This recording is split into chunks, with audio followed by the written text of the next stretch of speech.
avec ce que je vous donne, même avec des très grandes lumières, tout ce que j'espère que vous vous émerveillez devant des choses.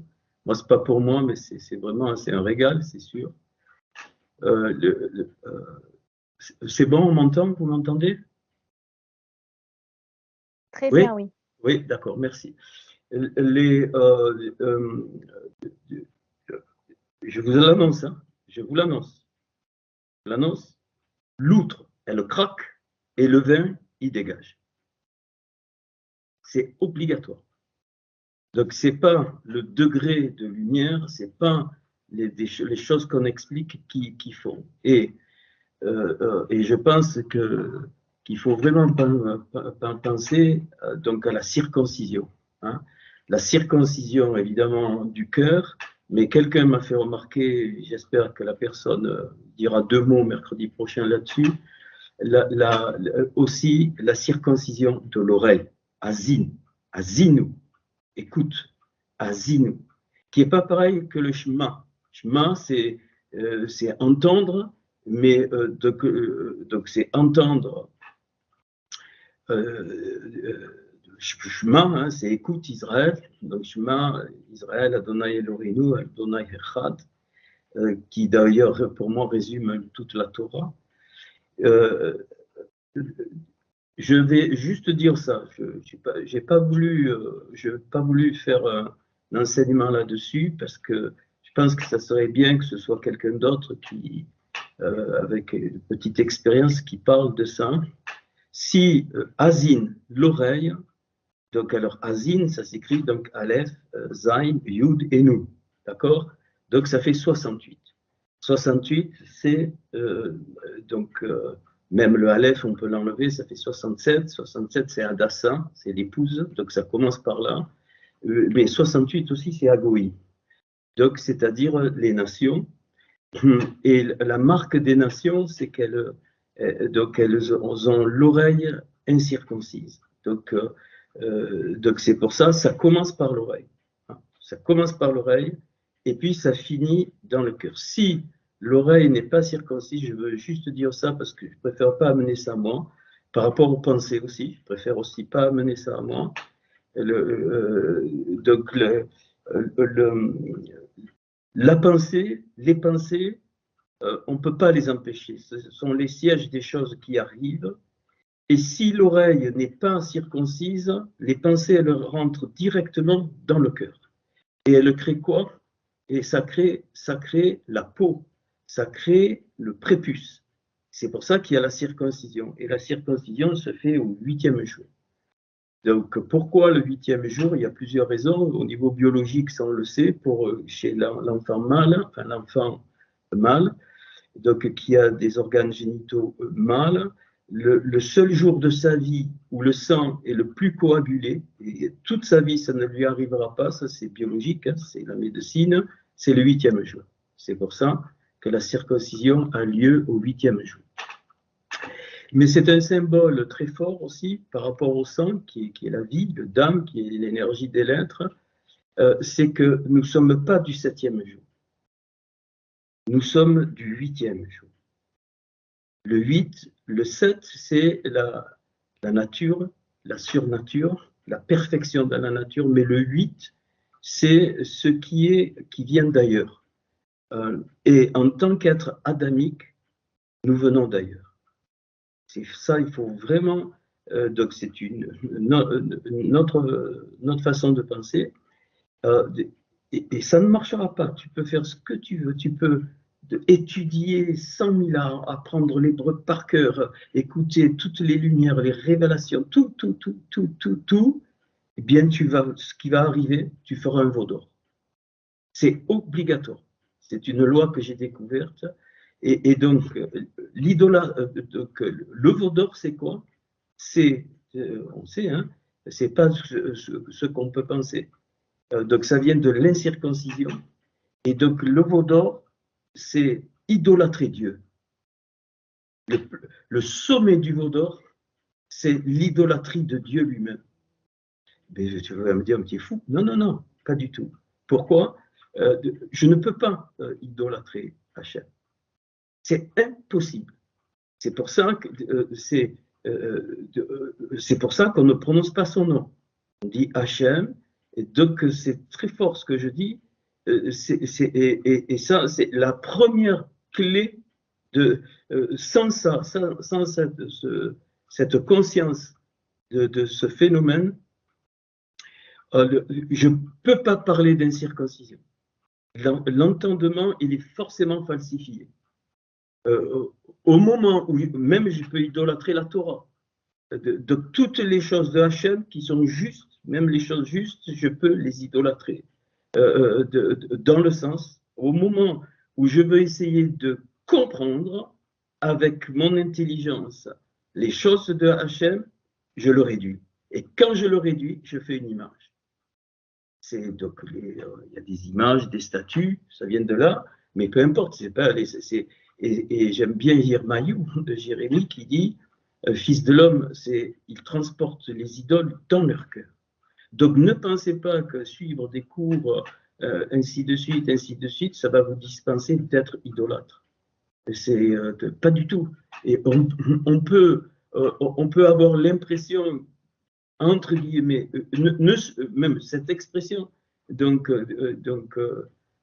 je suis un Oved Elohim, je suis un serviteur de Dieu. Servir Dieu, c'est une idolâtrie. On ne peut pas servir Dieu. Quelle prétention, c'est impossible. Parce qu'Hachem est Hachem. Donc, et ça, peut-être, il faut pas que je martèle, mais donc c'est autre chose. Hein, donc, la chose fondamentale, c'est pourquoi? C'est pour rentrer dans la dimension de l'épouse. C'est le seul but pour l'humanité. Et si je ne rentre pas dans la dimension de l'épouse, je ne vais pas pouvoir réparer. C'est impossible.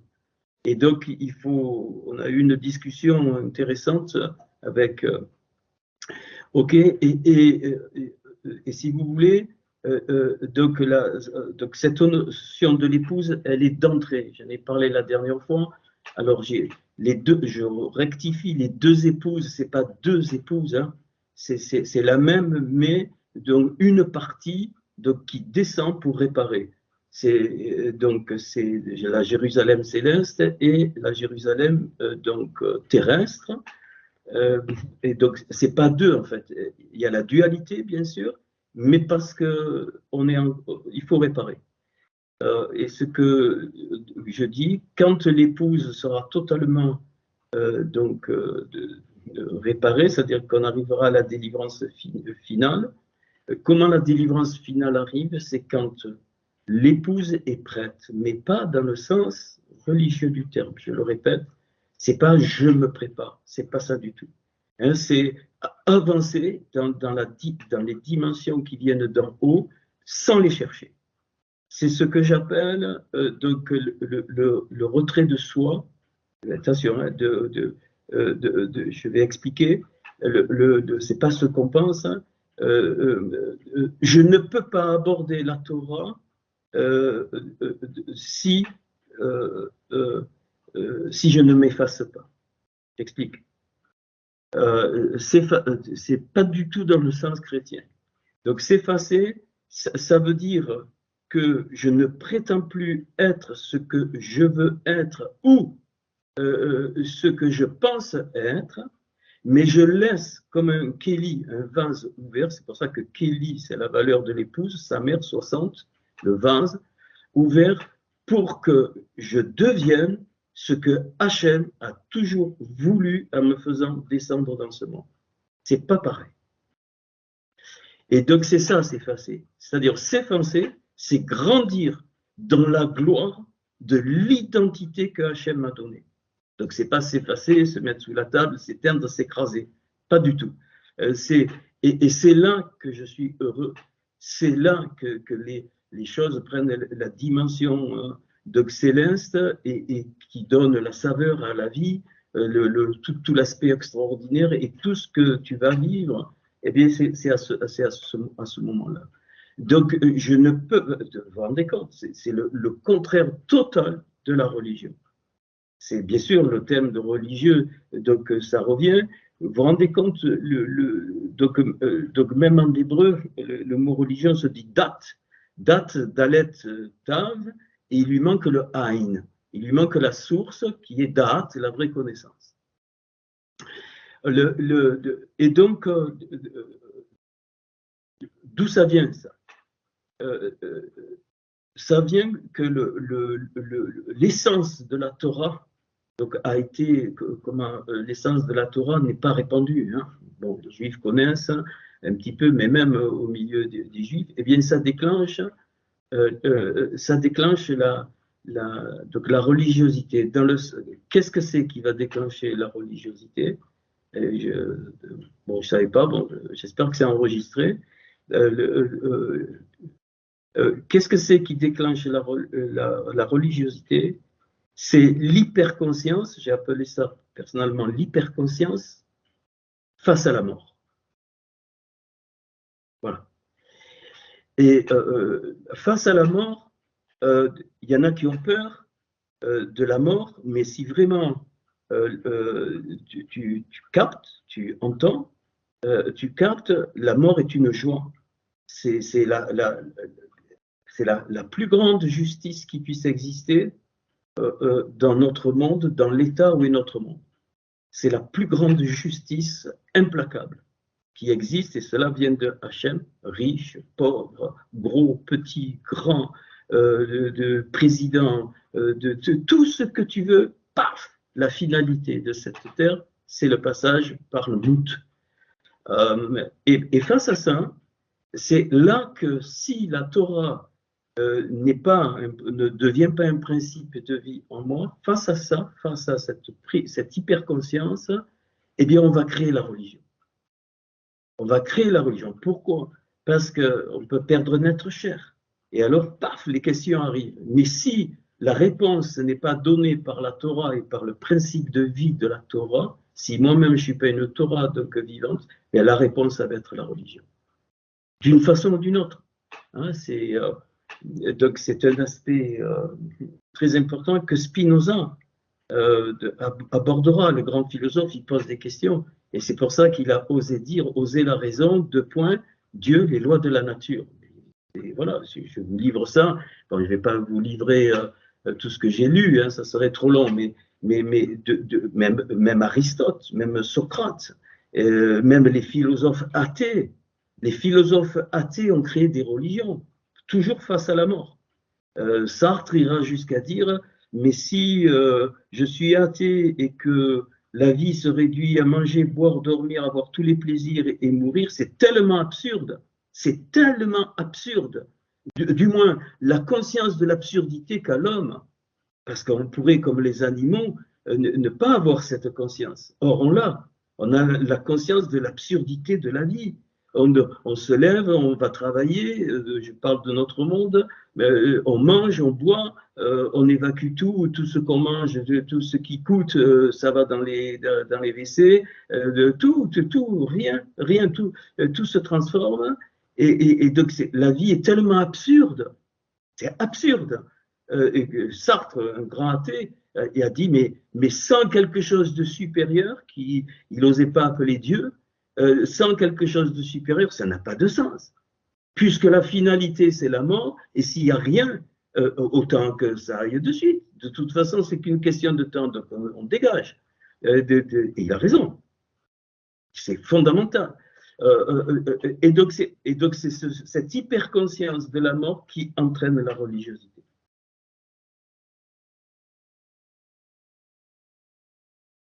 Et donc ça, c'est pas la compréhension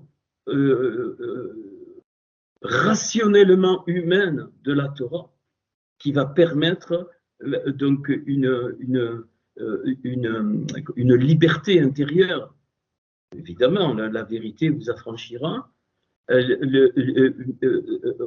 Ok, mais c'est surtout donc l'envie et l'acceptation de changer totalement la façon de penser. Pas en faisant des choses. On ne peut pas, c'est pas possible. Et dans ce sens, c'est laisser Hachem être Hachem. Et ne même plus lui parler, qui sommes-nous pour lui parler? C'est du n'importe quoi. Et la Teïla, ce qu'on appelle la prière, ou les Teilim, les psaumes, dans la pensée juive, dans la pensée hébraïque, c'est tout sauf demander quelque chose. Demandez à des juifs. S'ils sont honnêtes, ils vous le diront. C'est tout sauf demander quelque chose. Pareil, on n'a pas à bénir Dieu. C'est des conneries, ça. Tu es la source de la vie. Barour, ça veut dire Barour, source, toi. Barour, le puits. Tu es le Barour, c'est la même racine que le puits, Ber. Le puits, toi, tu es le puits de la bénédiction. Je te bénis, Seigneur, c'est une infamie, c'est une hérésie totale, totale. Et ce qui va entraîner des choses incroyables, c'est le summum. Et tout ce, je te célèbre, je te loue, mais on ne peut pas. C'est pour ça que le psaume 136, qui est la voix, Kol, qui est la valeur de 136, c'est important. Tous les versets, je l'ai déjà dit, fini, qui, Léolam, Recedo, car pour toujours ta grâce. Qu'est-ce que ça veut dire, ça?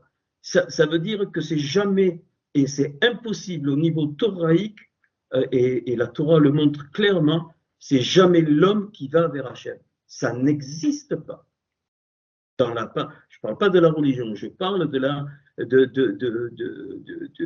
la Torah, et parce qu'il est Hachem, il se présente comme le créateur. Et encore, ce n'est pas lui. Parce que quand il est dit Bereshit bara, bara, ça veut dire extérieur. Et en fait, il nous a mis à l'extérieur. Il nous a mis à l'extérieur de quoi? Du monde d'où on vient, du monde éternel d'Atsilut. Il nous a mis, la création, c'est qu'on a été jeté dehors. On a été jeté dehors, mais pas pour un mal, pas du tout, pour réparer. Et il est dit, de Bereshit bara Elohim. Il n'est pas dit Bereshit bara Hachem, Bereshit bara Yud, Ya, non, Elohim. Et Elohim, c'est les fonctions créatrices de Hachem, qu'on a traduit par Dieu. Les Elohim, c'est tout. Bien sûr que c'est un attribut, voilà. C'est un attribut de Hachem. Et même Yod et Vavé, le tétragramme, c'est la représentation de Hachem, mais ce n'est pas Hachem. Quand tu vois Yod et Vavé, c'est pas Hachem. Tu remontes encore, tu as à Ya, tu vas à Ya, parce que le deuxième souffle, eh bien, il est donné par Ya, et Ya, c'est Yod He. Et donc, le He, si tu enlèves le souffle, tu obtiens Yud. Yud, c'est le Dagesh, c'est le point. Donc, il n'y a plus rien. Et si tu montes encore, tu enlèves la queue du Yud, tu obtiens le Kotz. Le Kotz, c'est la fin, c'est le point, et c'est de l'autre côté. C'est pour ça que Bereshit, bête, il y a le point au milieu du bête. C'est important, hein, ce que je dis. Parce que c'est la seule façon, je dis c'est la seule, il n'y en a pas une autre, que notre façon de penser change. Voilà. C'est la seule façon. Il n'y a rien à faire. Tu peux, je te dis, apprendre par cœur, ça ne marchera pas. Donc, ça veut dire quoi? Ça veut dire qu'on a été créé, on a été mis à l'extérieur. Et si je sais que j'ai été mis à l'extérieur du monde d'où je viens, alors je ne peux pas attribuer à ce monde une représentation quelconque. Ce n'est pas possible. Hein? Parce que cet élan du cœur, ça vient du cœur qui nous appartient, cet élan du cœur, c'est cet élan du cœur qui va donner, qui va libérer la gloire de Hachem. Et c'est pour ça que dans la tradition, quand ils allument la menorah, les Kohen Gadol, les prêtres, ils montent pour être au-dessus de la menorah, des flammes, pas dessous, au-dessus. Et ça veut dire quoi dans la tradition? Ça veut dire tout vient de Hachem, tout vient d'en haut, et je ne suis qu'un réceptacle. Tout, absolument tout. Voilà. Donc, et tout ce que l'homme veut faire pour Hachem est forcément de l'idolâtrie. C'est la Vodazara. Donc, et ça, excusez-moi, vous savez, si si toutes les personnes qui sont depuis le début de ce cours, qui maintenant il a 3 ans ou 4 ans, étaient restées, on serait quasiment 200. On serait quasiment 200 personnes. J'ai gardé la liste des bien-aimés, pas pour la garder, parce que, voilà, on ne sait jamais, on serait 200. On est combien? On est une trentaine tout juste, parce qu'il y en a qui, d'un coup, ça va trop loin, paf, ils s'en vont, ça fait peur, tac. Il y en a qui veulent encore une place, mais il n'y a pas de place. Jamais, c'est pas à moi de dicter les choses, hein. Chacun, on est libre et j'ai jamais bloqué qui que ce soit. Et bien sûr, il y a un ordre dans le sens, eh bien oui, on se met au point, mais vous voyez, et donc tout ça, enfin, toute c'est pas le fait de dire, oui, mais je suis sorti d'un système religieux, je l'ai dit combien de fois, c'est plus que ça. L'oreille, pour que ce qui est rentré dans le cœur, c'est pas le fait de sortir de milieu religieux qui va régler les choses, pas vrai. Il faut que les principes religieux sortent de nous, de dedans. C'est ça. Sinon, tu recrées, tu fais ce que tu veux, tu vas recréer une religion. Même avec les cours que je vous donne, tu recrées une religion. Et donc, mais quand ce principe-là est capté, alors, c'est le principe de quoi? Ce que je suis en train de donner, de la Emouna. C'est le principe de la Emouna, c'est le principe de vie qui a tout créé. Alors, vous notez à votre comme vous voulez pour avoir donc, des points de repère. Donc ça, c'est important. Hein, c'est important. Alors, je vous annonce qu'il y a des peurs. Des peurs. Pourquoi? Parce que cette dimension enlève toutes les sécurités qu'on s'est forgées. Toutes. Toutes. Voilà. Et c'est pour ça que la vision de Raskel, qui veut dire Dieu fortifie, Hachem fortifie. Mais pour être fortifié par Hachem, il ne faut pas fermer le vase. Hein. C'est obligatoire qu'à un moment donné, tu vas trembler. Et ça, c'est la vraie adoration. Tu vas trembler, c'est obligé. La vraie adoration, c'est quand on accepte que toutes les sécurités tombent. Et ça ne se fait pas d'un coup comme ça. Pas du tout. Hein, c'est petit à petit, petit à petit. Et donc, la Torah fait cet effet. Hein, elle l'a fait chez moi. Je peux vous dire, bon, il y a des années maintenant, moi, ok, mais je sais qu'elle fait son effet au milieu de nous, hein, petit à petit. C'est comme un enfant qui naît, il n'a pas 18 ans d'un coup. Ça n'existe pas. Et c'est pareil avec Hachem. Ça ne peut pas exister. Tu comprends? Et rien que ça, le fait d'accepter que tu as été trompé. Tu as été trompé. Je ne prétends pas, moi, vous donner la vérité, toute la vérité. Je donne une partie. Je m'en garderai de dire, mais qui peut prétendre avoir la vérité? Or, tous les milieux religieux, ils ont la vérité. Et donc, ils se fracassent entre eux, parce qu'ils ont des vérités différentes, qui croient de tout leur cœur que c'est la vraie vérité. Les islamiques, les judaïques, les chrétiens, les bouddhistes, les trucs, et ça se fracasse les uns sur les autres. Le résultat, c'est ça. Hein? Parce que tous sont convaincus qu'ils ont la vérité. Ah, on ne peut pas vrai. Il n'y en a qu'un qui a la vérité, c'est Hachem. On ne sait pas. Et c'est pour ça que les erreurs ne sont pas les erreurs ne sont pas graves. Hein? Et regarder toutes les religions me pousse à vouloir être parfait. Et c'est grave. C'est très grave. Et ça fait quoi? Ça fait des contractions et ça fait des tensions telles parce que, bon, je vais parler, le juste tombe 7 et il ressuscite. Il ressuscite. Les méchants, c'est ça. Hein? Donc, les méchants, ce n'est pas les méchants ceux qui font le mal. Donc, les méchants, c'est les Réchaïm. Les Réchaïm, et donc, c'est quoi? C'est la conviction totale qu'il faut être parfait pour Dieu, parce que Dieu nous le demande. Ça, c'est les Réchaïm. qu'on appelle les mauvais, les méchants. Et donc, tu peux faire ce que tu veux. Chacun de vous, chacun de nous, moi y compris, ainsi de suite, tu garderas la nature de péché en toi, incrustée dans la moelle des os, jusqu'à ce que tu fermes les yeux, et encore après, j'en sais rien. Pourquoi? Parce que quand Jean Yohanan, il dit dans sa 3e épître, ou dans la première, c'est la première épître, donc il dit l'homme né de Hachem ne pêche plus, ça ne veut pas dire que le péché disparaît, pas du tout. Et il dit l'homme né de Hachem, grâce à la rouar, au souffle, parce que le vase est ouvert, il aura la capacité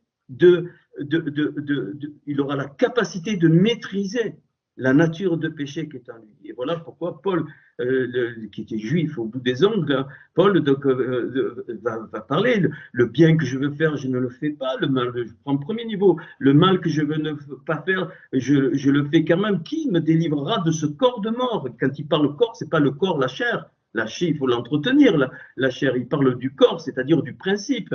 Il parle du principe. Et donc, et si tu regardes bien, toutes les religions ont leur perfection. Hein, c'est comme ça qu'a été créé le célibat dans certains milieux chrétiens, et il y a de telles souffrances qu'il y a des problèmes. Parce que la nature de péché, tu ne peux pas. Personne n'est parfait, ça n'existe pas. Ça n'existe pas. Et on devrait tous avoir les yeux crevés, parce qu'on a tous chuté par les yeux tôt ou tard, et encore peut-être même maintenant. Donc ce que je suis en train de dire, c'est pas qu'il faut aller comme Paul, il dit alors je pécherai, il dit loin de là. Mais ne sais-tu pas que la loi, la Torah, ça révèle ta nature. Il le dit, c'est l'aiguillon qui révèle, et il faut qu'elle soit révélée, mais pas pour se condamner, pas du tout, déjà pour prendre conscience, et que c'est à ce moment-là que je dois ouvrir encore plus mon vase. C'est ça, être né de Hachem, c'est ouvrir le vase, c'est pas avoir une expérience de nouvelle naissance. Ça, c'est de la religiosité, c'est une fausse sécurité, c'est fini, je suis né de nouveau, j'irai pas en enfer. Mais d'abord, l'enfer, il n'est pas dans la Torah, hein, il n'est pas dans le Bémécoire, mais même, il est parlé du Sheol, du séjour des morts, il est parlé du Gan Enom, du jardin de réparation, c'est tout. Il n'est pas parlé de l'enfer comme on l'a vu, hein, ce sont des énergies négatives, mais c'est pas avec des démons, avec des fourches qui te persécutent, c'est pas du tout ça, hein, c'est pas du tout ça. Ok. Donc c'est important parce que c'est obligatoire. Le problème, c'est la peur. La peur. Mais d'ailleurs, quand, si vous remarquez bien, en tout cas, nous, on l'a vécu, mais il y a longtemps, hein, quand tu sors d'un milieu religieux, tu as peur. Tu dis, mais merde, je ne vais plus aux réunions, je ne fais plus le culte, je ne fais plus ci, je ne fais plus là. Et on prend peur, écoutez. En tout cas, moi, je vous l'avoue, au tout début, mais il y a des années maintenant, hein, et on est bousculé. On est bousculé. On dit, mais comment quand même, il faut se réunir, on va prier ensemble, et ça a été petit à petit, il faut du temps. Et quand on voit après le fruit de la Torah sans s'en rendre compte, c'est là qu'on commence à faire quoi? Le bitaron.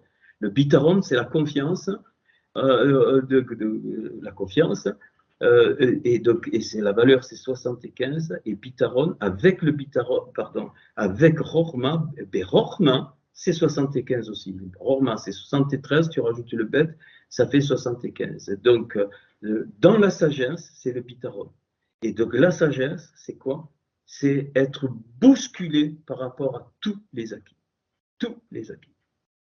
Donc, et il n'y a qu'un seul fondement, hein, c'est un seul fondement, c'est le fondement de la Torah vivante, de la Béchora, mais ce fondement, il se caractérise différemment à chacun de nous parce qu'on n'a pas les mêmes identités, on n'est pas descendu pour les mêmes choses, on n'a pas la même nature, on n'a pas les mêmes caractères, ainsi de suite. Et c'est pour ça que la base, c'est la Torah, bien sûr, la Torah, la Béchora, mais le résultat, il dépend de notre identité. Ça, il faut bien le comprendre. Ça va enlever toutes les jalousies, ça va enlever toutes les envies et toutes les culpabilités.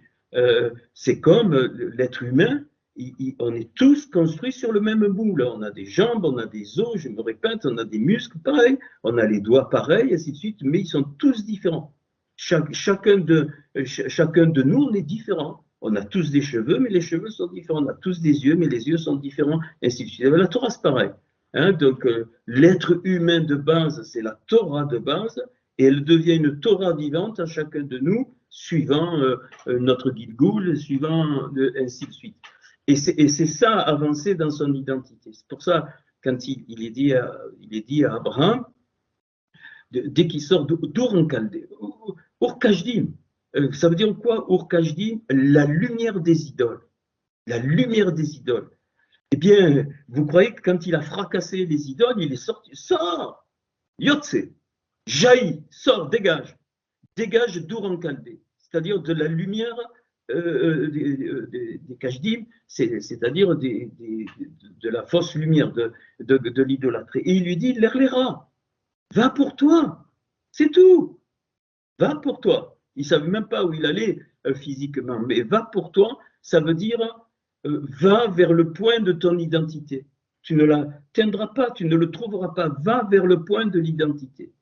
Et donc la référence que je dis, c'est lorsqu'il y a eu de l'histoire de Lot, qui veut dire voile, Lot ça veut dire le voile, donc il avait les yeux voilés, Lot, il a vu la brara, il a vu la bénédiction de Hachem, clair, jusqu'à Sdom, donc Sodome, qu'on a traduit par Sdom, qui veut dire le secret, donc, et mort, donc l'étranger, et donc ses yeux ont vu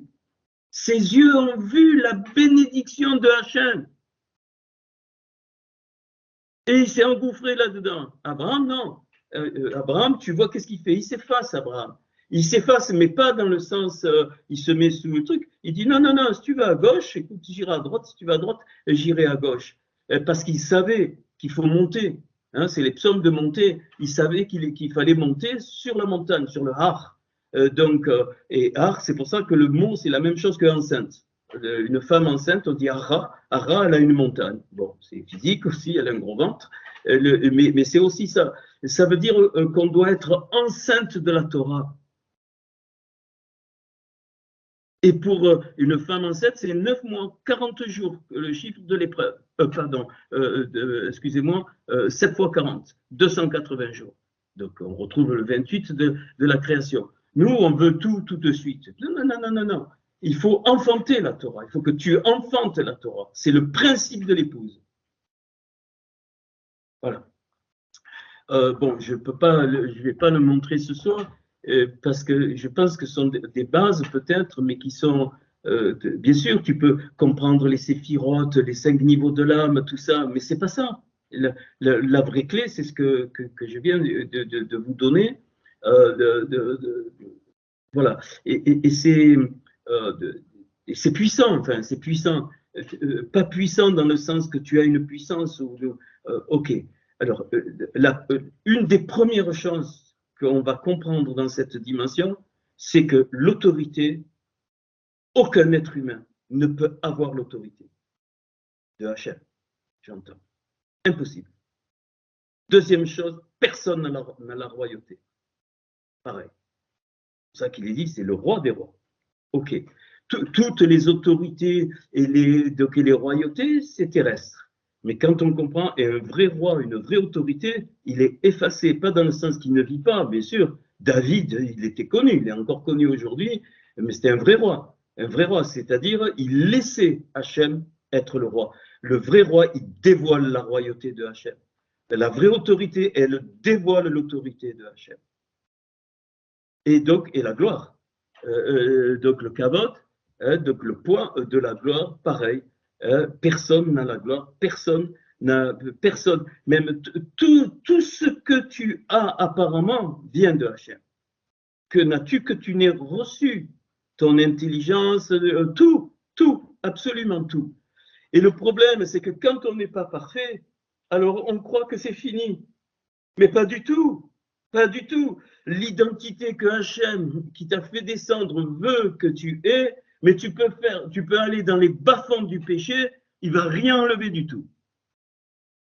Dans pourquoi tu es descendu, dans ton identité, Aïe, aïe, aïe, c'est une autre façon de penser. On y est. Ça ne veut pas dire qu'on va faire n'importe quoi, mais c'est un principe. Ça veut dire quoi? Ça veut dire que c'est lui qui descend et pas toi qui monte. C'est lui qui descend et pas toi qui monte.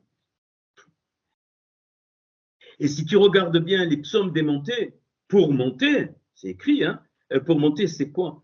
C'est un effacement de ce que je voudrais être, et c'est quoi? Et c'est l'ouverture du vase. Et donc, il n'y a plus de sécurité. Et donc, quand Ézéchiel est devant ce fleuve, le fleuve Nar, le Nar, c'est quoi? Qui vient de la montagne. Donc, Ézéchiel était enceinte. J'y vais là. Hein. Ézéchiel, je vous ai dit qu'on allait prendre des fusées, donc on prend une deuxième fusée. Il était enceinte, Ézéchiel. Raskel, il était enceint. Il était enceint. Et quand il est devant le Nahar, donc le fleuve qui coule, et il va au pied. Et paf, après au genou. Et après, tac, à la ceinture. On a compris, hein, donc c'est les trois dimensions. Je ne vais pas en parler ce soir. Mais à un moment donné, il ne peut pas. Et c'est ça, c'est là, au moment où l'eau t'arrive à la ceinture, là, tu sais plus, parce que à peine le sol te porte, parce qu'il y a les forces d'Archimède qui font monter la force, donc tu es plus léger, et tu n'as plus d'appui. Tu n'as plus d'appui. Et qu'est-ce qu'il fait? Il plonge. Et il est ramené Engedi, à Engedi, c'est magnifique. Le Engedi, c'est le bonheur. Gedi, c'est le bonheur, c'est Gad, c'est la tribu de Gad. Engedi, et c'est là qu'il découvre Ézéchiel la vraie joie de vivre de la part de Hachem. Et pour Hachem, évidemment, mais sans plus rien faire. Et qu'est-ce qu'il dit? Il dit que les eaux vont assainir le bain et qu'il y a la vie, il y a la vie qui jaillit. C'est la vie qui jaillit, qui assainit tout ce qui doit être assaini. Et donc, si je ne vais pas vers mon identité, je ne peux pas être un réparateur. C'est pas possible. Et la réparation, elle ne t'appartient pas. Elle ne t'appartient pas. C'est pas là en disant je vais prier pour lui, pour le réparer, je vais lui imposer les mains, excusez-moi, je vais rester calme, je ne vais pas m'énerver, je vais lui faire une onction d'huile, et puis tu as vu, hein, super, oui, il s'est passé quelque chose, j'ai été guéri, super, mais frère, vous avez vraiment donc un don, et puis il y a la gloriole humaine, et puis c'est faux. Voilà, c'est faux. Hein, parce que c'est pas ça du tout. Ok. Donc, vous allez dire, mais tu nous l'as déjà dit, Christian, je sais que je vous l'ai déjà dit, mais et je crois que ce soir, peut-être c'est le dernier message de l'année. Et donc, alors, donc ça, c'est la base, la base, hein, voilà, la base. Je ne peux pas connaître Hachem, impossible. Donc l'expression, il faut la jeter, hein, pas possible. C'est une hérésie totale. Voilà. Une hérésie totale parce qu'il ne se dévoile pas. Hachem, pour le moment, il se cache. Tu peux faire ce que tu veux, ce que tu veux, ce que tu veux. Il a confié le monde hein, donc aux hommes, et les hommes, ben, ils font. Hein, ok. Ça ne veut pas dire qu'il ne contrôle pas tout. Hein, tout. Quand un cheveu de ta tête il tombe, il le sait, entre guillemets. Ok. Je ne vais pas parler de ça. Et donc, il faut vraiment comprendre les 7 jours de la création. Pour ça, enfin, comprendre, en tout cas, être transporté donc, vers ça, et c'est le but. Et dans la création, donc, il y a le principe adamique qui est créé, qui est Zahar Nekeva, et puis du principe adamique, il va sortir le Ish qui donnera Isha. Le Ish, il est différent du Adam, j'en ai parlé un petit peu, c'est le Mashiach, c'est le principe du Mashiach. Principe du Mashiach, et de là va sortir Isha, c'est-à-dire l'épouse.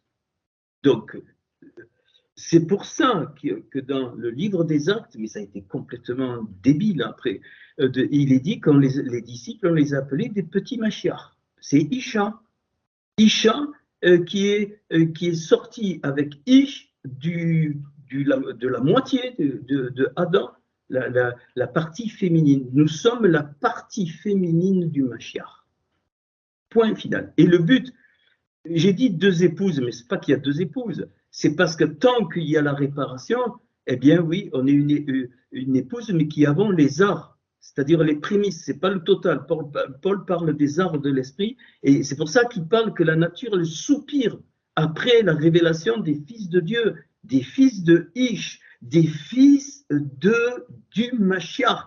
Mais les fils du Mashiach ne sont pas le Mashiach pour le moment. Mais quand l'épouse, alors, quand l'épouse va être totalement réparée, bien aimé, il n'y aura plus de distinction entre le Mashiach et l'épouse. Tu deviens le Mashiach et tu n'en auras même plus conscience.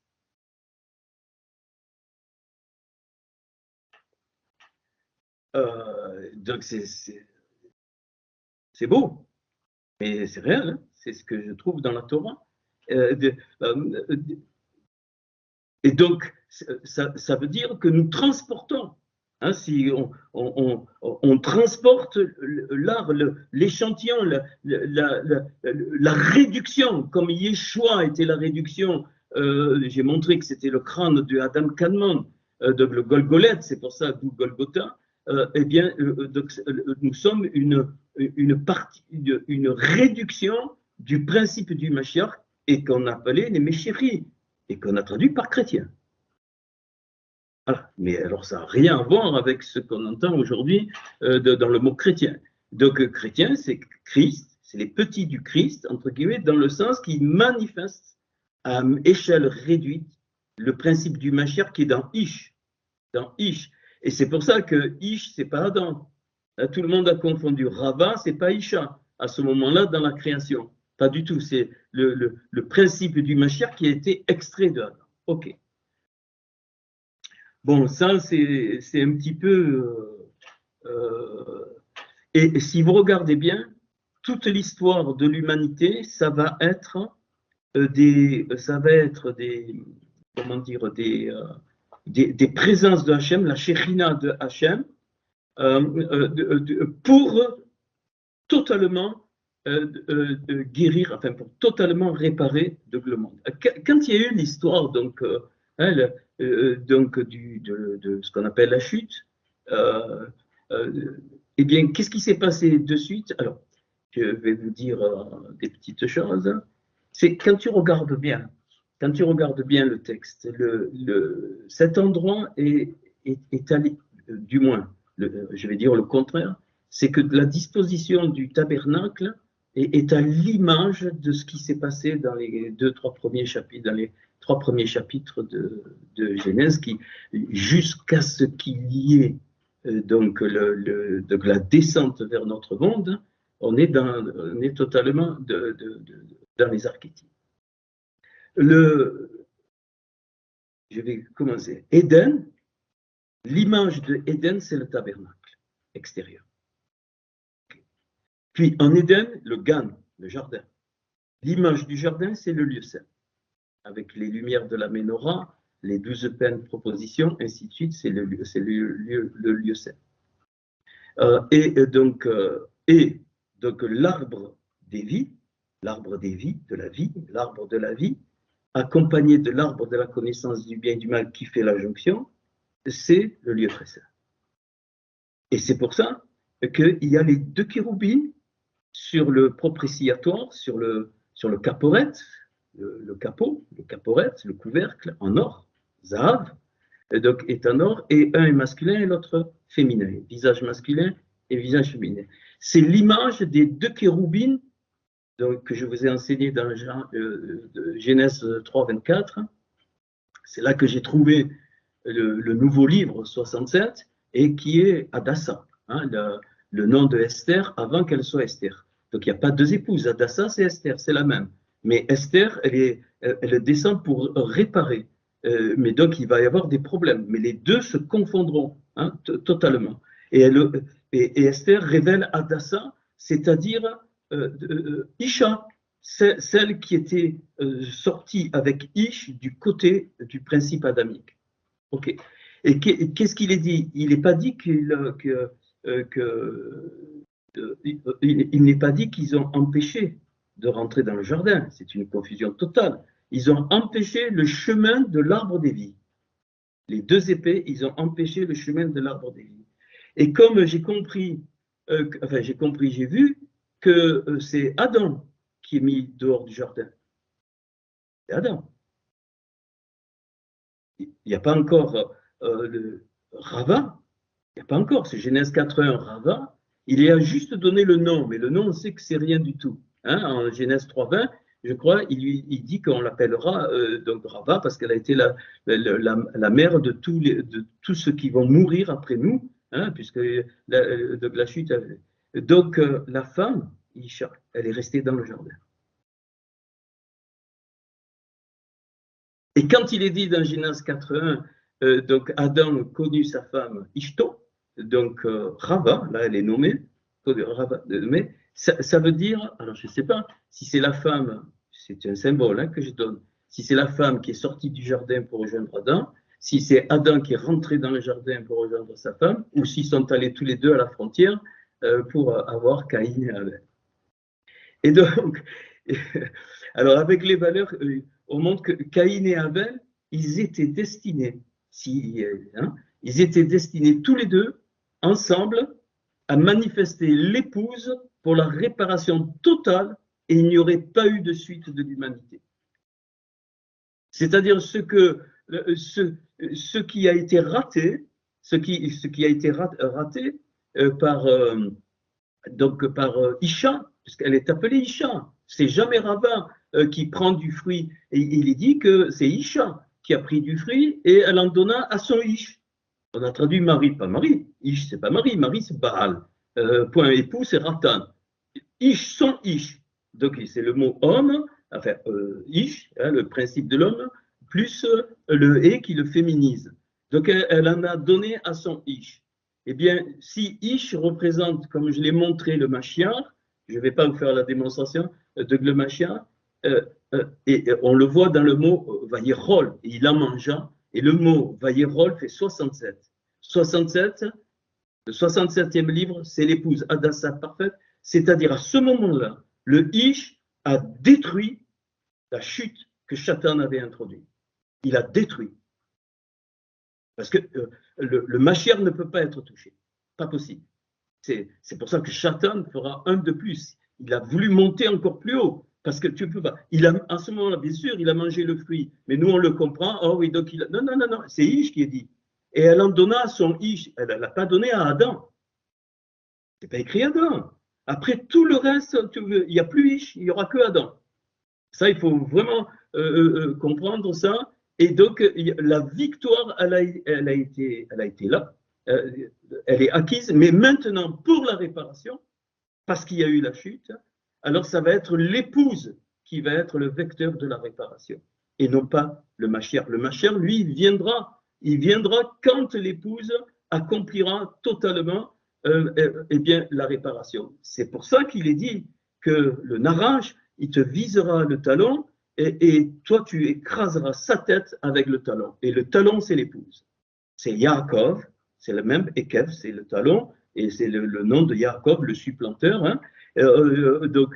Et c'est pour ça que Yeshua reprendra ça en disant d'écraser les scorpions et les serpents. Hein, ok, nous on a traduit ça par on a pouvoir sur les puissances du mal, ainsi de suite. Non, non, non, non, c'est ça. C'est d'où l'importance de l'Erléra d'aller vers toi, parce que quand tu vas vers toi, l'Erléra, tu deviens l'élément de l'épouse qui doit être réparée et qui est en connexion avec la partie céleste, donc de la Jérusalem céleste. C'est pour ça que Paul dira que la Jérusalem d'en bas, elle est esclave, et ainsi de suite. C'est Agar, hein, c'est la femme esclave, parce que Sarah représente l'épouse céleste et Agar représente l'épouse terrestre. Mais c'est la même.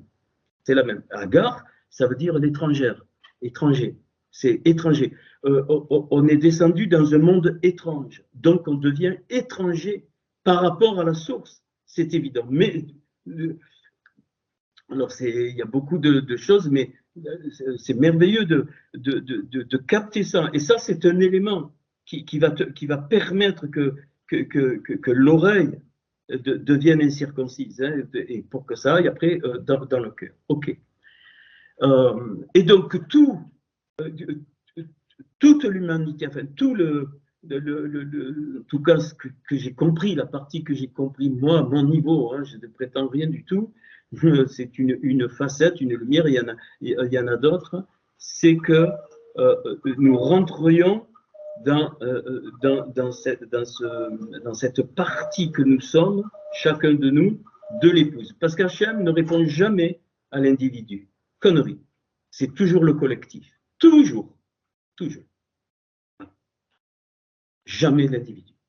Parce que donc il voit le corps. Et j'ai montré que en valeur, c'est magnifique, hein, donc les Béné Ish, Aïch, donc le fils de l'homme, c'est pour ça qu'il est appelé le fils alors l'homme, pas Adam, c'est pas Adam, excuse, c'est Ish, donc eh bien c'est le Mashiach, c'est la même valeur que le Mashiach. Et donc les Banot, les filles de Isha, c'est pour ça qu'en Genèse, c'est facile, hein, on remplace Adam par Ish et on trouve.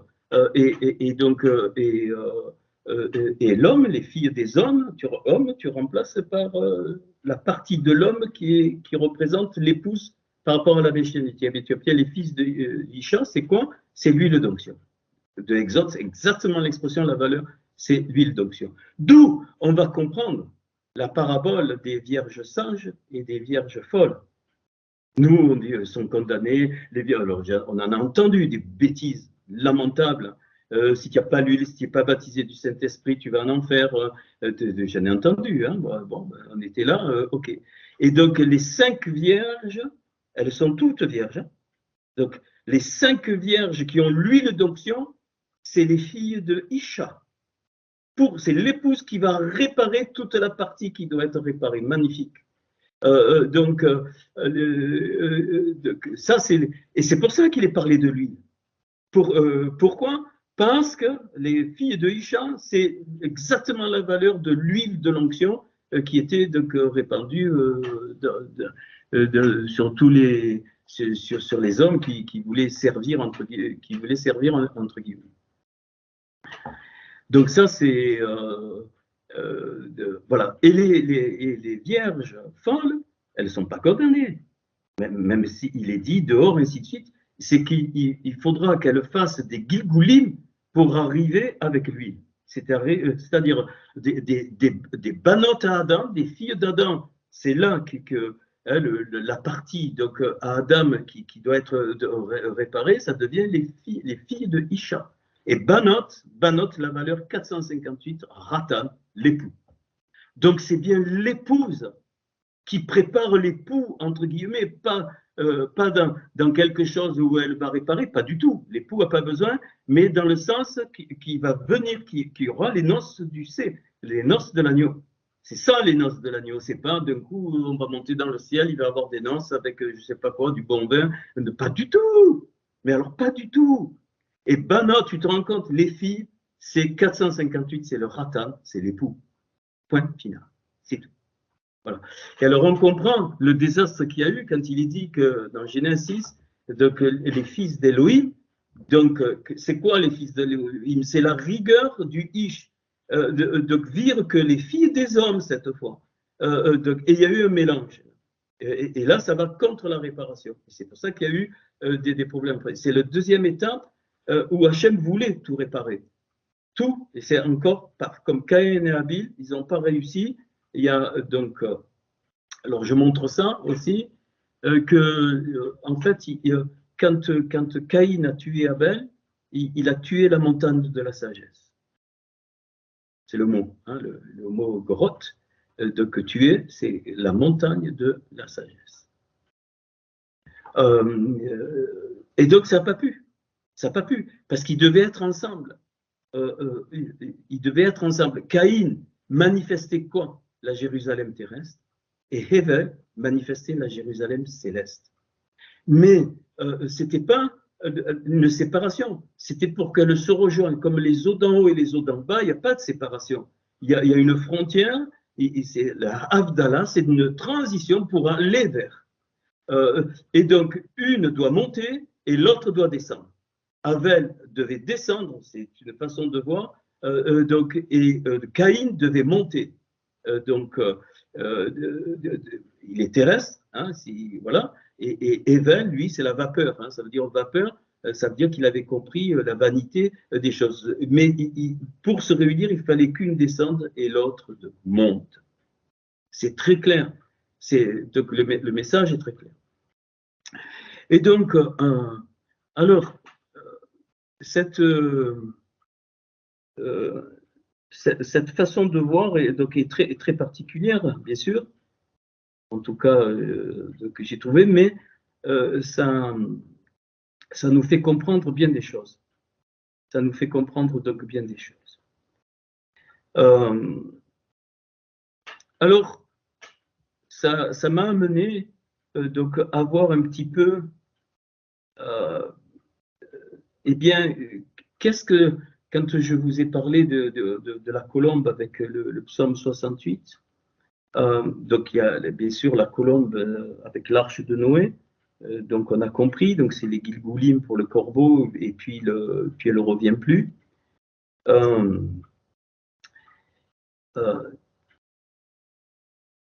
Et donc, quels sont les éléments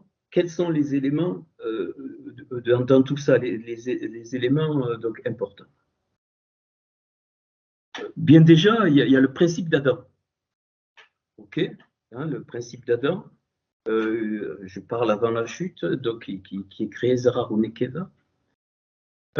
Puis, alors évidemment, il y a le jardin, j'ai dit à peu près. Donc le jardin, Éden, ainsi de suite, les 4 fleuves, les 4 fleuves qui sortent d'eux-mêmes, et les 4 fleuves, eh bien, c'est l'émanation pour les nations par les 4 béchorotes, donc d'un même fleuve qui est la Torah, ça en fait donc 5. Bon, il y a tous ces éléments. Et puis il y a donc l'arbre de la connaissance du bien et du mal, l'arbre des vies. Donc Adam, l'arbre de la connaissance du bien et du mal, l'arbre des vies, Ish et Isha, qui apparaissent donc à un moment donné, Rava et Adam, là il est spécifié.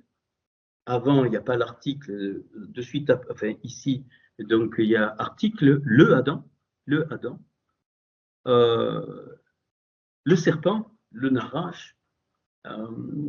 Donc voilà à peu près. Alors peut-être il y a d'autres choses, mais bien sûr qu'il y a autre chose dans ces passages, mais il me semble que là, c'est des éléments qui sont clés. Alors, comme donc la colombe Yona, donc Yona, eh bien il y a une complétude dans Yona qui représente donc évidemment les caractéristiques pour moi de Hachem, et Yona 71, les caractéristiques de Hachem au travers de l'épouse, Yona, la colombe. Et c'est pour ça que Yona, enfin c'est pour ça, je ne vais pas le faire ce soir, a dû aller dans un grand poisson. Un grand poisson, c'est une symbolique.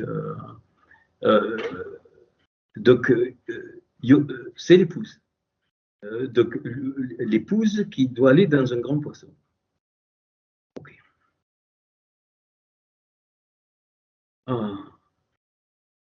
Ça, c'est l'histoire avec les Ninivites, tout ça, ainsi de suite. Donc, il se fait jeter dans l'eau. Jonas se fait jeter dans l'eau quand il découvre qu'il ne veut pas aller là où Hachem. Donc, il ne veut pas aller vers son identité. Il ne veut pas. Donc, il s'embarque, ainsi de suite. Il dit c'est à cause de moi que tout ça arrive. Il le jette dans la mer. Eh bien, ça, c'est l'épouse jetée dans les nations. Et quand le poisson, c'est un grand, hein, un gadoldag, donc il rejette Yona où? Sur la terre, c'est-à-dire sur Israël. Israël, pas en tant que nation, on s'en fout, mais en tant que juif, en tant qu'aïvri, en tant qu'hébreu, de l'autre côté. Et donc, et c'est cette épouse-là qui va libérer, je dis bien qui va libérer donc, les lumières. Et si vous remarquez bien, ça fait 71, Yona.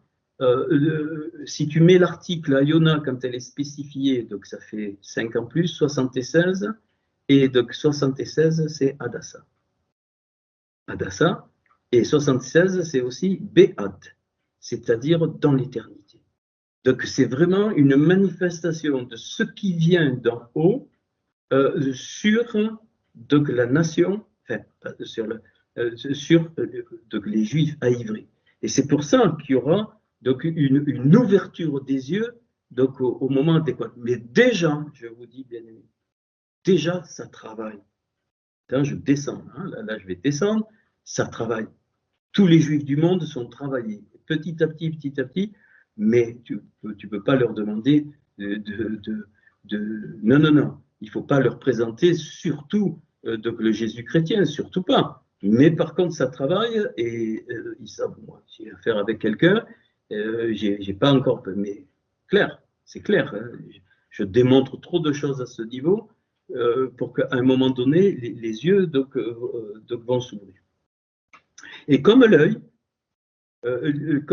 comme l'œil, la pupille ne peut pas fonctionner sans l'iris. Et l'iris meurt si la pupille disparaît. C'est la même chose. C'est pour ça que ça, c'est le mariage.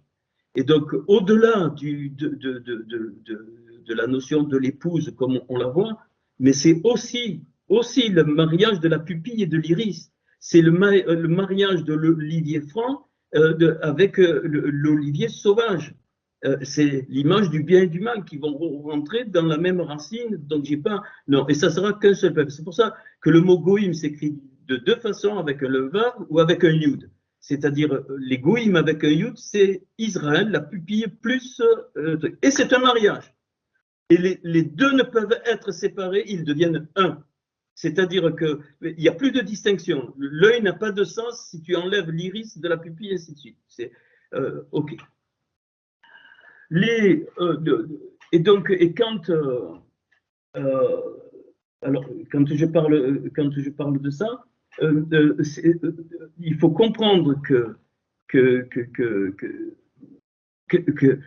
ce mariage, que ce qu'on attend, c'est pas un événement qui va arriver comme ça, comme le Père Noël, le Mashiach arrive sur le cheval blanc et puis c'est fini, alléluia, c'est pas ça. C'est pas ça, bien-aimé. Je suis obligé de le répéter parce que c'est pas ça. C'est pas ça. Et je trouve qu'il y a encore beaucoup de plis de religieux en chacun de nous, mais donc il faut apprendre quand ça vient, il faut, voilà. Moi, je vous dis pas de tout comprendre, c'est pas ça, mais au moins d'ouvrir. Et donc, voilà, donc pour Yona, donc Yona, c'est le symbole de l'épouse qui répare. Valeur 71, il lui manque le Aleph d'Atsilut, c'est normal, puisqu'elle le répare, elle n'est pas encore venue parfaite, ça ne regarde pas. Donc il lui manque le 1. Mais si tu rajoutes 1 à 71, ça fait 72. Et 72, c'est un nombre donc, très particulier, donc c'est Be'ain, donc dans la source. C'est rentrer dans la source, ok. Et c'est aussi les 72 noms de Hachem qui ont été donnés au moment des trois versets qui décrivent le passage de la mer Rouge. Il y a trois versets les trois versets, c'est unique, qui se suivent, ils ont tous 72 lettres. Et l'ange, il est dit, bon, j'ai pas voulu vous présenter la planche, l'ange, il est dit qu'il part de devant, derrière le camp, et il revient. Donc tu fais ça avec les lettres et tu obtiens les 72 noms de Hachem. Les 72 noms symboliques de Hachem qui ont, alors on peut en comprendre certains, et donc c'est ça. Et donc donc l'épouse qui va dans le grand poisson, il est jeté dans la mer des nations. Et donc, cette épouse, elle le transporte avec elle parce qu'elle est fille de Isha. Elle transporte avec elle l'huile d'onction. Mais alors, là, je parle avec les mots de français, mais ce n'est pas l'huile d'onction, oubliez l'huile de toutes ces bêtises. Hein. Donc, c'est pas ça, c'est la rorma. C'est la rorma, c'est la part éternelle que le Mashiach a confiée, donc que le Ish a confié à Isha. C'est une part qu'il lui a donnée à ce moment-là. Et c'est pour ça que Ish et Isha, ça fait donc 311 Ish, 306 Isha, donc tu fais la somme, tu obtiens 617, et 617, bien, c'est des Torah, donc la Torah vivante. Donc, donc Jonas qui est jeté donc, sur la terre, donc il rentre dans le poisson. Il rentre dans le poisson. Pourquoi? Pour manifester dans les nations, pour manifester dans les nations la réalité de la Torah et la partie messianique, donc la partie du Ish. Et donc il ressort pour manifester sur la terre donc le Messie dans sa totalité, le Mashiach dans sa totalité, parce que les Juifs ont une idée du Mashiach. Hein, ils ont le truc, mais là, eh bien, il y aura, à cause de la réparation, c'est facile, hein, donc il y aura le dévoilement total de l'époux. C'est pour ça qu'il est jeté sur la terre. Ok. Après, bon, le reste de l'histoire, on peut voir donc certaines choses. Saül de Tarse donc, va parler très souvent de cette notion de l'épouse. Et même quand il révèle, quand il révèle, je vais essayer, je ne voulais pas trop faire de planche pour ce dernier cours de l'année, mais je vais être obligé d'en faire quand même. Quand il parle de la rorma, de la sagesse, il parle de Adam. Le principe adamique premier. Naasé, faisons Adam, donc Betsalmenu, Kidmotenu. Ok. Quand il parle de la connaissance, hein, il parle de l'arbre de la connaissance du bien et du mal. Wow. Je vais vous le montrer, si vous ne me croyez pas. Qu'est-ce que vous voulez que je vous dise? Je ne demande pas qu'on me croie, surtout pas. C'est une lumière, une lumière. Et donc, j'ai déjà montré que le psaume 68,14 me parle de Shavuot, la fête des semaines, que nous on a traduit comme des cons par Pentecôte. Ça ne veut rien dire, Pentecôte. Rien.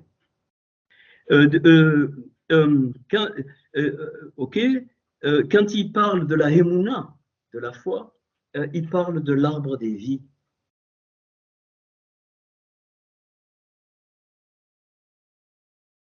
Quand il parle de la prophétie, il parle du Mashiach, de Ish.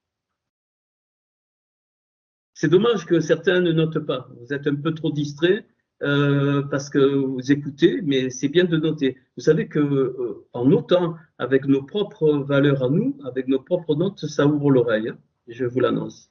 Et vous faites ce que vous voulez. Isha, c'est Isha, l'épouse. C'est quand Paul y parle du discernement des souffles, c'est Isha, c'est l'épouse. Quand Paul parle je vais le montrer, de la réparation qu'on a traduit par guérison, il parle de Rava, celle qui engendrera tous les hommes qui seront mortels dans notre monde. Quand il parle de la vaillance, de l'œuvre des vaillances qu'on a traduit par miracle, il parle du Adam qui doit être réparé, qui est descendu, qui n'est plus le Adam originel, mais qui est descendu. Et quand il parle de la diversité et de la lumière des langues, des lachons, donc il parle du arrache, du serpent, qui ne pourra pas comprendre ce langage, le langage de la Torah, qui ne pourra pas comprendre, et c'est pour ça qu'il est dit dans un passouk, il parle une langue qu'ils ne comprennent pas. Je vais m'adresser à un peuple qui a une autre langue. Ok. Alors, on est loin, très très loin, de ce qu'on a appris dans Corinthiens, quand Paul il parle des dons, et dans Galates du fruit. Voilà ce que c'est les dons du souffle. Rien à voir, je vais le montrer, rien à voir avec ce qu'on pense. Alors, je vais partager l'écran. Vous me dites si vous ne voyez pas. Est-ce que vous voyez vous voyez mon écran avec les... Ça, c'est Windows. C'est quoi ça il faut que je sorte de là. Okay. C'est quoi ça? C'est Cleaner. Voilà. Vous me dites, si vous ne voyez pas les diapos, vous criez. C'est bon, là? Bon, je vais... C'est bon? C'est bon, merci.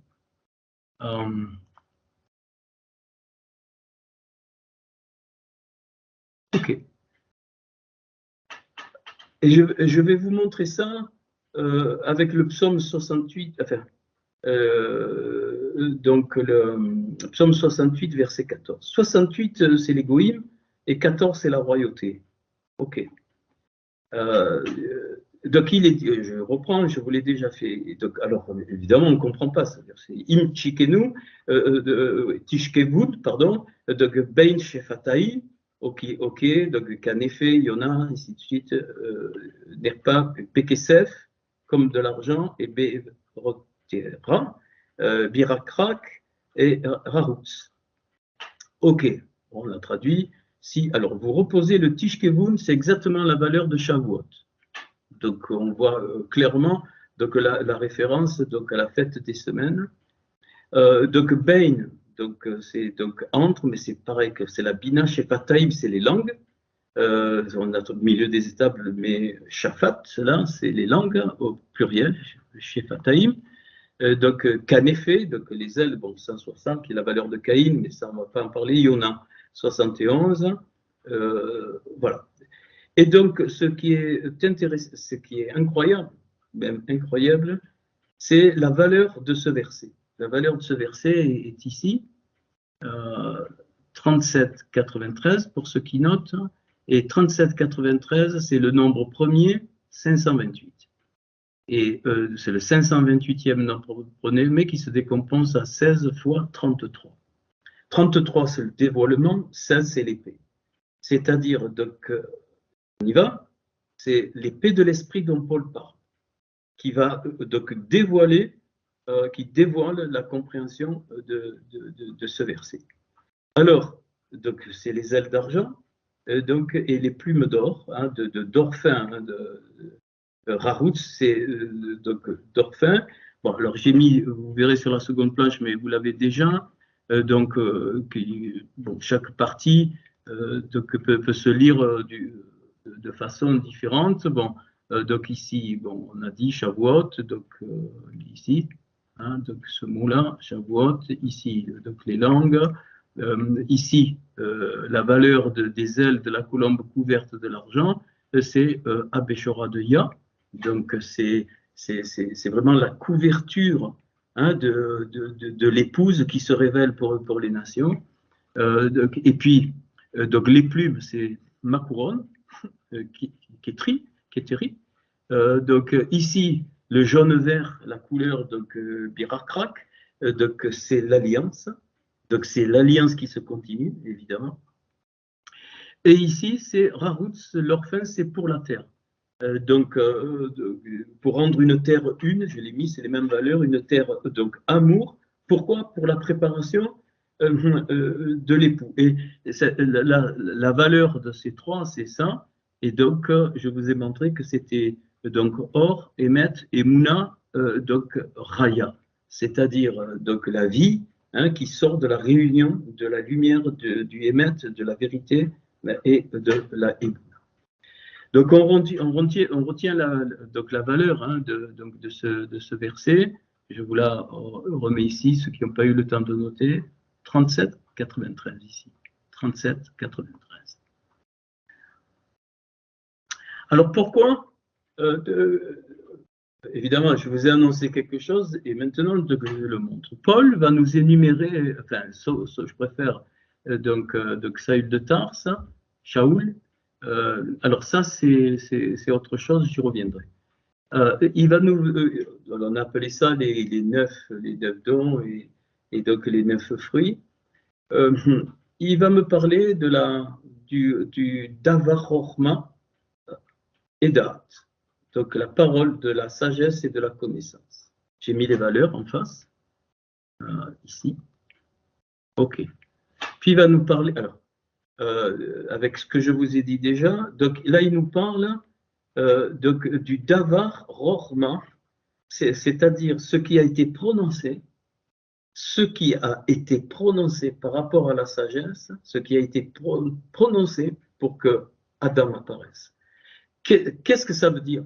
Donc, ça veut dire d'où je viens. La parole de sagesse, c'est conscience d'où je viens. D'où je viens. Si je suis un être adamique, je dois avoir une pleine conscience de l'origine, d'où je viens. D'où mon étincelle donc, vient. Donc, la date, qui est la connaissance, c'est quoi? C'est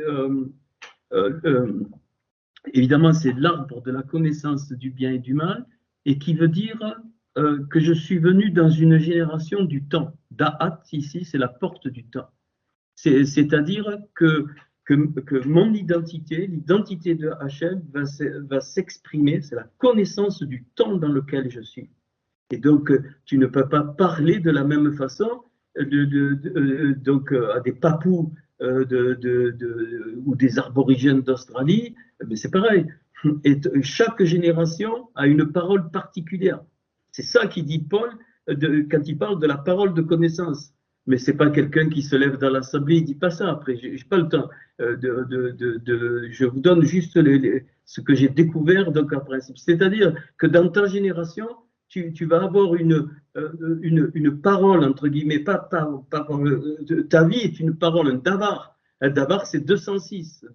206, c'est Bédor, dans la génération. Dor, c'est 204, tu rajoutes le bête, dans la génération. La parole, c'est dans la génération. C'est une parole adaptée à la génération, mais pas adaptée de façon religieuse. Ça, on s'en fout totalement. Donc, adaptée dans ta vie. Ta vie est une parole. D'où la parole de connaissance, de la date. Ça veut dire ce que tu as intégré de l'étincelle de ta partie de l'épouse, donc du Mashiach en toi, qui va se libérer, c'est la date, c'est la connaissance. Et donc, d'où tu vas communiquer par ta vie, par cette parole de connaissance, eh bien, tu vas communiquer quoi? Une dimension de l'éternité. Une dimension de l'éternité. Pourquoi? Parce que Da'at, tu l'inverses, tu obtiens Te'ad. Donc Te'ad, c'est l'éternité, ou le témoignage, c'est-à-dire le Tav, l'accomplissement. L'accomplissement de l'éternité qui est manifestée en toi. Ça ne veut pas dire que tu es éternel, ça veut dire que ta vie est conforme à ce qu'Hachem a voulu. Alors ça, c'est la vraie connaissance. La Emouna, il n'y a rien. La Emouna, 102. C'est c'est l'arbre de vie. L'arbre de vie, c'est-à-dire que quand tu manifestes donc la sagesse et la connaissance dans le sens où je viens de l'expliquer, la vie, elle jaillit. Alors, qu'est-ce qui se passe? Tu nais, parce que la naissance, la création, la naissance est une création, la naissance, c'est tu es mis dehors. Ça veut dire quoi pour toi? Donc, ça veut dire que ça sort de toi. Tu fais naître quelque chose à l'extérieur de toi. Mais sans parler, rien. Et ça, la Torah est absolument contre tout prosélytisme. Tout. Voilà, ce qu'on a fait dans les... Ok, j'essaie de vous montrer la lumière, enfin la couleur que j'ai eue sur ce que c'était, donc ces 9 qu'on appelle dons de l'esprit, de Yona, de la colombe, mais c'est dans le sens épouse. Après, donc il est parlé de quoi? De l'œuvre des réparations, qu'on a traduit par guérison, donc Ephal à Raphat. Ephal à Raphat, l'œuvre des guérisons, eh bien c'est la partie de Rava, la partie de Rava qui est, j'allais dire, comme si elle brodait, comme si l'œuvre, c'est une œuvre. l'œuvre des réparations. C'est pas du tout un truc surnaturel qui arrive. Bien sûr, Hachem, il fait ce qu'il veut, mais là, c'est pas ça. C'est que je suis donc un vase de quoi? Donc un vase d'une œuvre. Péol, d'où les œuvres préparées d'avance. Péol, c'est œuvrer, c'est œuvrer, c'est moi qui œuvre. De quoi? Eh bien, pour les Gevurot, pardon, pour les Arafot, donc, et Arafot, eh bien, si, donc, on a traduit par guérison, c'est-à-dire, c'est la réparation, réparation des lettres. Raf, hot. Raf, hot. Réparation de la lettre. Ça, c'est la guérison. Et la réparation de la lettre, eh bien, c'est quoi? C'est toi, tu deviens une Torah vivante. Et quand tu deviens une Torah vivante dans ton identité, automatiquement, tout ce qui va être autour de toi va être au bénéfice de ce qui émane de ta Torah vivante. À toi, qui est unique et que personne ne peut être pareil. Aucun, personne. On est tous des Torahs, des Torotes, enfin, au pluriel, Torotes, donc vivantes. Et puis, là, on a très très mal traduit l'œuvre, donc Ephal Gevurat. Donc l'œuvre des rigueurs, l'œuvre de la vaillance, l'œuvre de la guerre, Gevura, c'est écrit, hein, évidemment, il faut aller un peu dans l'hébreu, et puis j'ai trouvé, alors que c'est l'abbé Mécoire, ça, hein, et donc, et ça, donc l'œuvre des vaillances, eh bien, c'est la partie de Adam, la partie 45, donc la partie 45, qui est quoi? Eh bien, c'est le dévoilement. Le dévoilement de quoi? Des lois éternelles de Hachem, la Géboura, la rigueur, qui sont immuables, éternelles. Et donc, c'est fait, donc, je l'ai attribué donc à Adam, parce que ça, le Adam, parce que ça a été le principe de la création, excusez-moi. Et donc, c'est qu'on a appelé ça un miracle. Mais ce n'est pas ce qu'on croit, hein. Ben alors pas du tout. Donc voilà. Et donc, c'est l'œuvre de la vaillance. Névoie, la prophétie, donc 64. On rejoint les Goïm, hein, 64. Et la prophétie, c'est quoi? C'est le dévoilement de Ish, de l'homme. C'est pour ça que même Pilate va dire voici l'homme. Il ne dit pas Adam. Hein. J'ai regardé dans le texte, les 3 versions que j'ai, c'est Ish. Aïe, ça me plaît. Donc, il dira, en voyant la réduction du Adam Kadmon qu'on a appelé Yeshua, il va dire donc voici l'homme. Et ça, c'est la prophétie, Névoie. Donc, la prophétie ou le prophète, c'est quoi? Donc, c'est quoi? C'est vraiment, c'est reconnecter donc le peuple donc à la volonté de Hachem que personne ne connaît, personne ne connaîtra jamais. Jamais. Ok.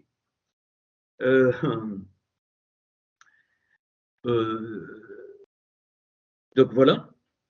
Puis donc le discernement des souffles, c'est-à-dire l'intelligence de quoi? Des souffles de Hachem, eh bien c'est Isha, c'est l'épouse.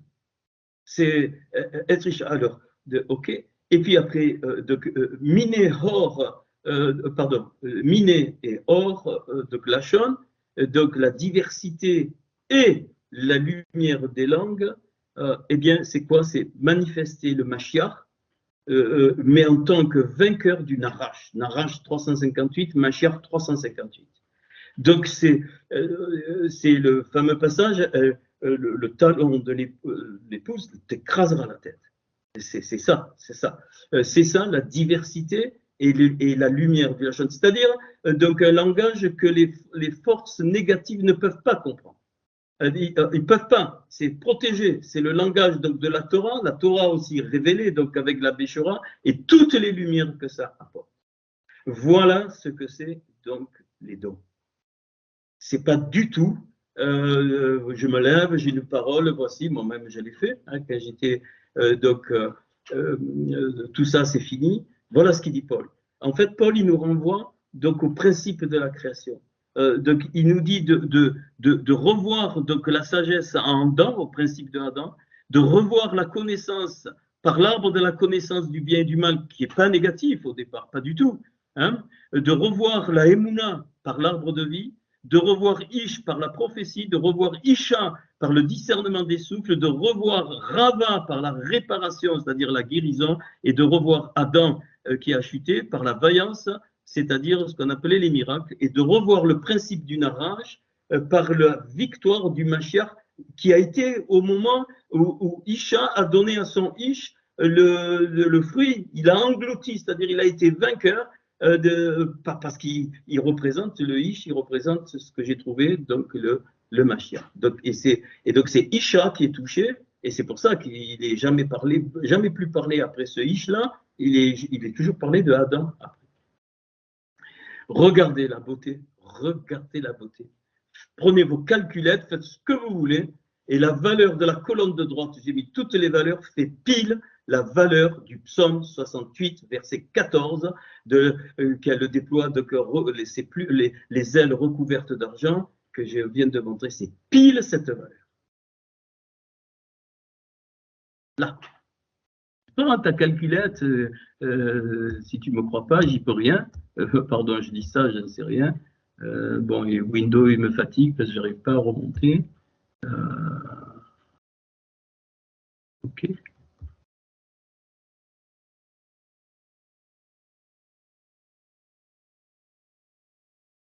Voilà.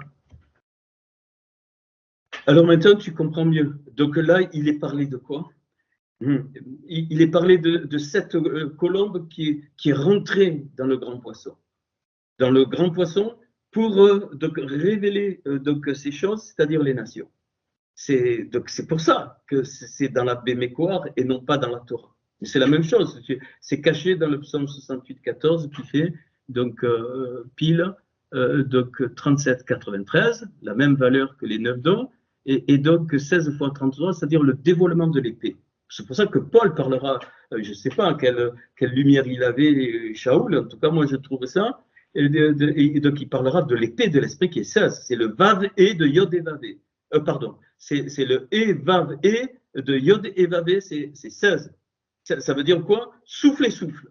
Donc c'est le souffle et le souffle. Donc c'est le souffle originel, la compréhension du souffle originel manifesté donc ici-bas par le deuxième souffle. Et on retrouve quoi? Le Yud, c'est la Béchora, le Vav, c'est la Torah, et les deux et, c'est les Tehillim. Donc les psaumes.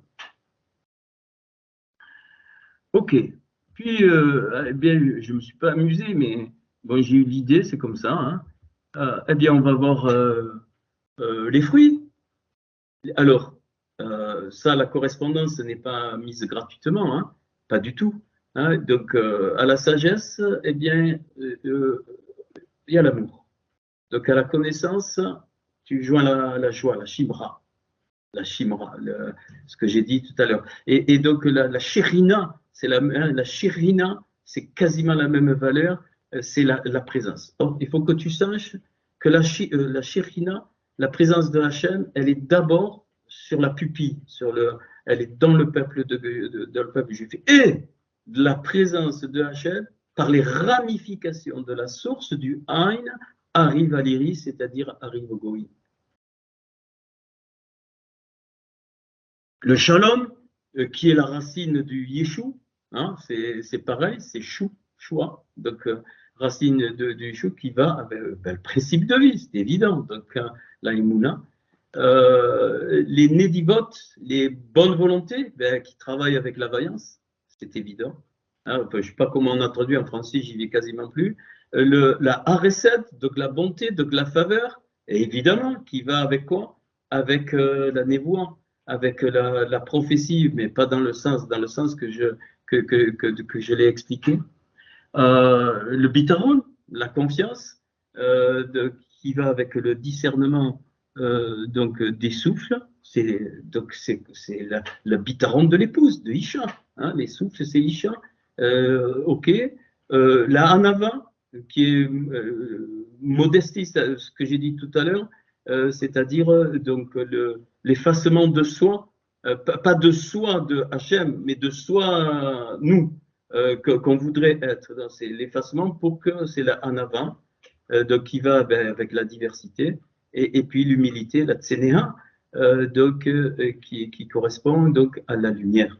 Parce que toute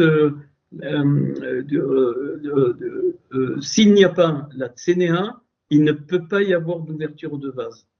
L'ouverture du vase se fait avec la souplesse. Hein. La Tsénéa, c'est la souplesse qu'on a traduit par humilité, et c'est cette souplesse qui va entraîner de grandes lumières de quoi? Du langage, même plusieurs langages de la Torah, parce qu'il y a plusieurs civilisations, ainsi de suite, et ainsi de suite.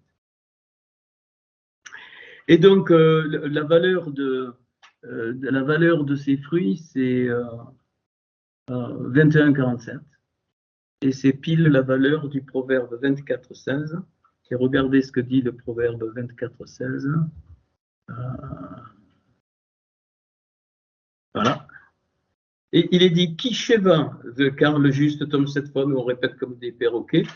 Donc Kisheva, donc Hippol tombe, Tzadik, juste, Vakam, et relève. Notamment. Car 7 tombent juste et relève.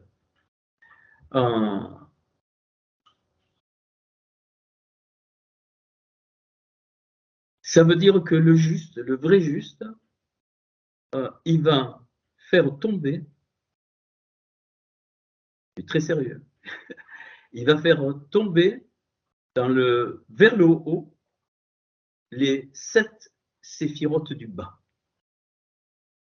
La recette, la grâce, la gvoura, la tiferet, la beauté, la netstar, la victoire, le hod, la splendeur, le Yosef, ça qui représente Yosef, le fondement, donc le Yesod, c'est pareil que Yosef, donc le fondement ou le secret, c'est pareil, et puis la malroute, c'est-à-dire donc le royaume, donc ici. Et donc il fait tomber vers le haut. La réparation, c'est ça, c'est faire tomber vers le haut les 7 séphirotes du bas, parce que les 3 en haut, je vous ai appris qu'on ne les touche pas. Donc pour cela, le juste va comprendre qu'il ne peut être juste. Il est tzaddik.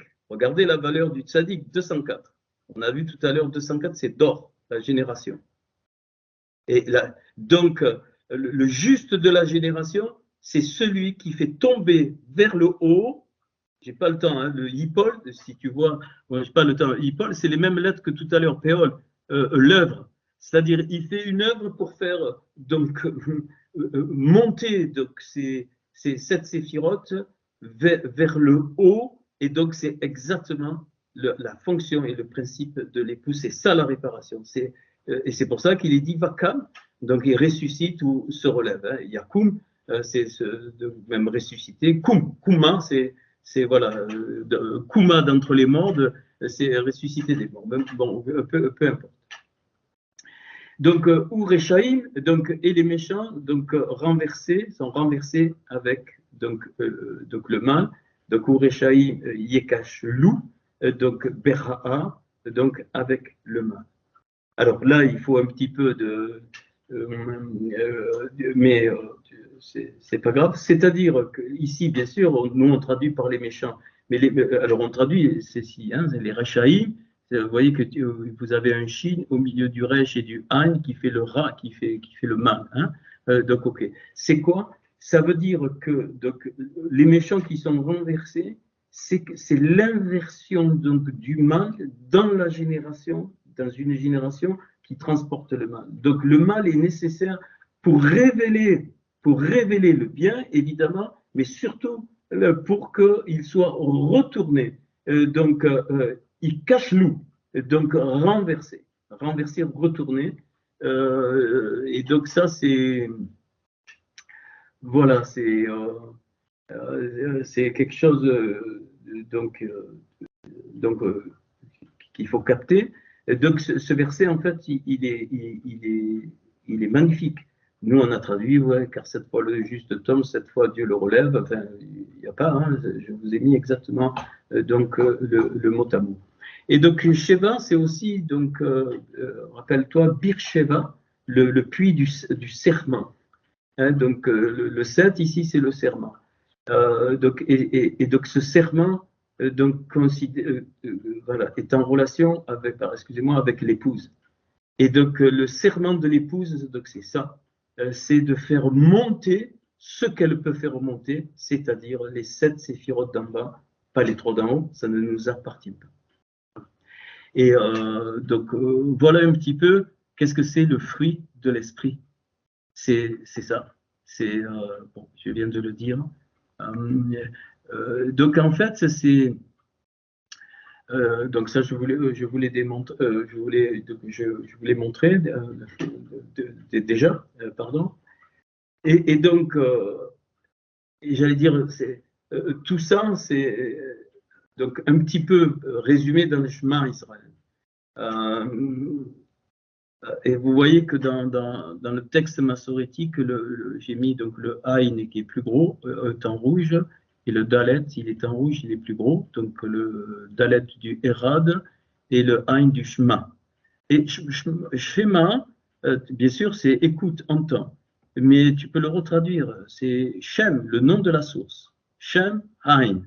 Aïn, c'est la source, le résumé de la source, le nom de la source. Et donc, Erad, or ici, Aleph, Resh, 9, évidemment, les 9 lumières, mais ça veut dire frère. Et Dalet, c'est la porte, le frère de la porte. Donc, ça veut dire quoi?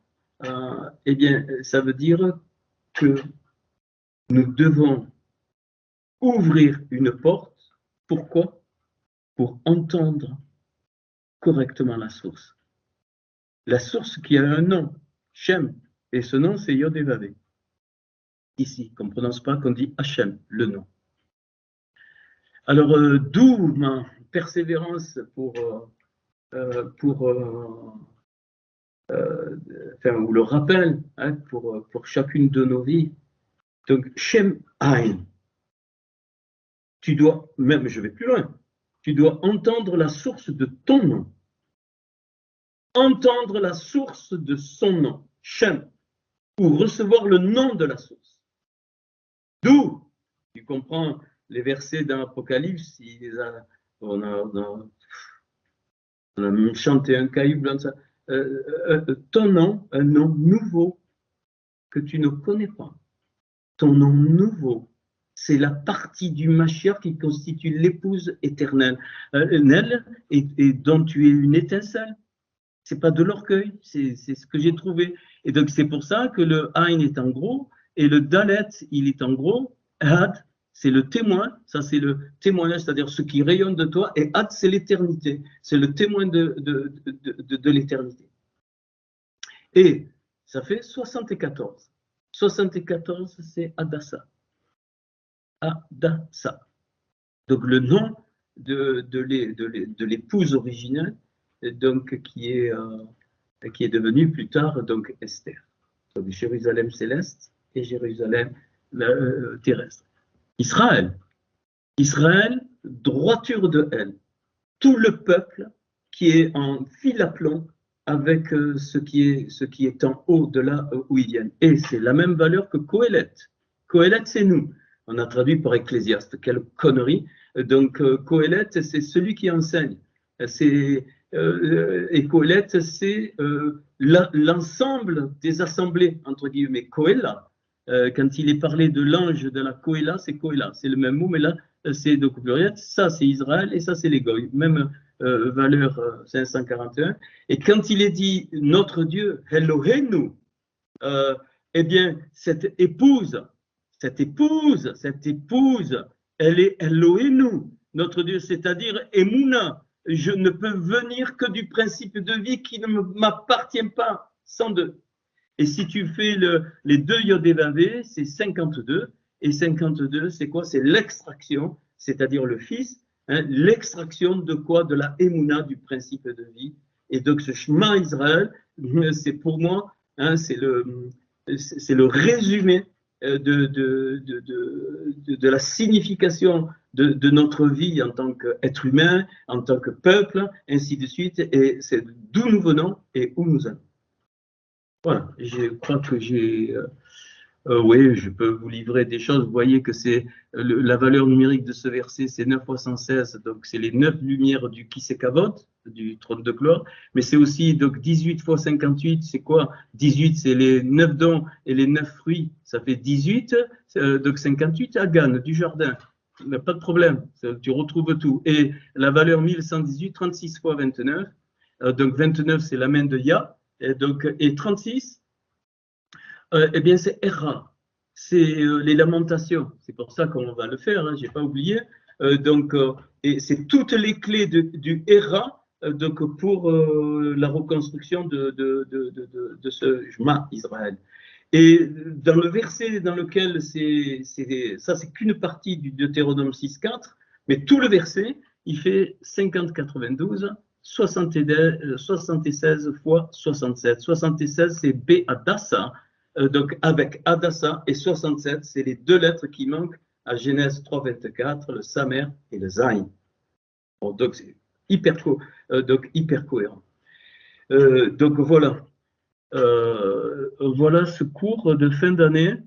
Et je voulais finir là-dessus. Hein, c'est pense à Adassa. Le Samer, c'est donc le soda. Tu inverses, hein, c'est à soda.